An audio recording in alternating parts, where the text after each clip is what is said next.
एक परिवार जिसने भारत की राजनीति को दशकों तक चलाया, लेकिन आज वही परिवार सत्ता से बहुत दूर है। एक नाम जो कभी युवा उम्मीद कहलाया, पर अब सवालों में घिरा हुआ है कि क्या राहुल गांधी कभी प्रधानमंत्री बन पाएंगे या नहीं। ये कहानी है एक राजनीतिक वंशज की। वीडियो में आगे बढ़ने से पहले इस चैनल को सब्सक्राइब करके सपोर्ट करें। देखिए, राहुल गांधी का जन्म 19 जून 1970 को दिल्ली में हुआ। उनके पिता राजीव गांधी भारत के 6वें प्रधानमंत्री थे और मां सोनिया गांधी, जो बाद में कांग्रेस अध्यक्ष बनी, वो एक ऐसे परिवार से आते हैं जिसने भारत को 3 प्रधानमंत्री दिए: जवाहरलाल नेहरू, इंदिरा गांधी और राजीव गांधी। 1984 में जब राहुल सिर्फ 14 साल के थे, तभी उनकी दादी इंदिरा गांधी की हत्या हो गई। 1991 में पिता राजीव गांधी की हत्या के बाद सोनिया गांधी ने राहुल और प्रियंका को सुरक्षा कारणों से राजनीति से दूर रखा। राहुल ने अपनी शुरुआती पढ़ाई देहरादून के दून स्कूल में की, फिर हार्वर्ड यूनिवर्सिटी और कैम्ब्रिज यूनिवर्सिटी से एमफिल इन डेवलपमेंट स्टडीज पूरा किया। 2004 में राहुल गांधी ने आधिकारिक रूप से राजनीति में कदम रखा। उन्होंने अपने पिता की सीट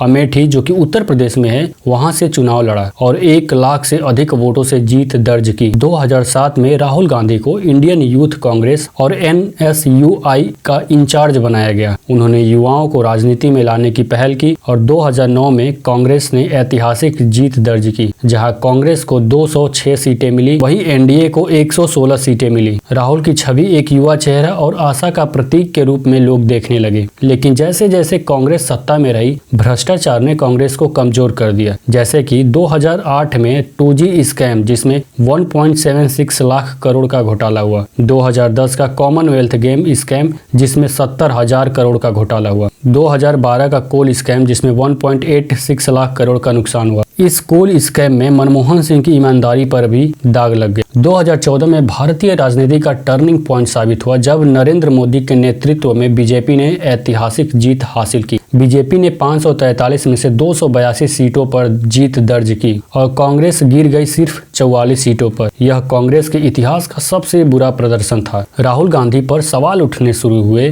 कि क्या वे राजनीति के लिए तैयार नहीं थे। उनकी छुट्टियों, चुप्पी और बेतुकी बयानबाजी ने उनको मीडिया में पप्पू जैसे छवि को जन्म दिया। 2017 में राहुल गांधी को कांग्रेस का प्रेसिडेंट चुना गया। उन्होंने गुजरात विधानसभा चुनाव में बीजेपी को कड़ी टक्कर दी। कांग्रेस को वहां पर 77 सीटें मिली, जो एक दशक में सबसे बेहतरीन प्रदर्शन था। लेकिन 2019 में लोकसभा चुनाव में फिर निराशा मिली। कांग्रेस फिर 52 सीटों पर सिमट गई। राहुल खुद अमेठी से चुनाव हार गए। वहां से स्मृति ईरानी ने 55,000 वोटों से राहुल को मात दी। हालांकि उन्होंने वायनाड, जो कि केरल में है, वहां से दूसरी सीट जीती, लेकिन उन्होंने कांग्रेस अध्यक्ष पद से इस्तीफा दे दिया। 2022 में राहुल गांधी ने ऐतिहासिक अभियान शुरू किया, जिसका नाम था भारत जोड़ो यात्रा। तो कश्मीर से लेकर कन्याकुमारी तक, यानी 4080 किलोमीटर तक वो पैदल चले। उन्होंने 150 दिनों में 12 राज्यों से अपने सफर को अंजाम दिया। किसानों, महिलाओं, छात्रों से मिले और एक संदेश दिया: नफरत के बाजार में मोहब्बत की दुकान। नफरत के बाजार में मोहब्बत की दुकान खोल रहा हूँ।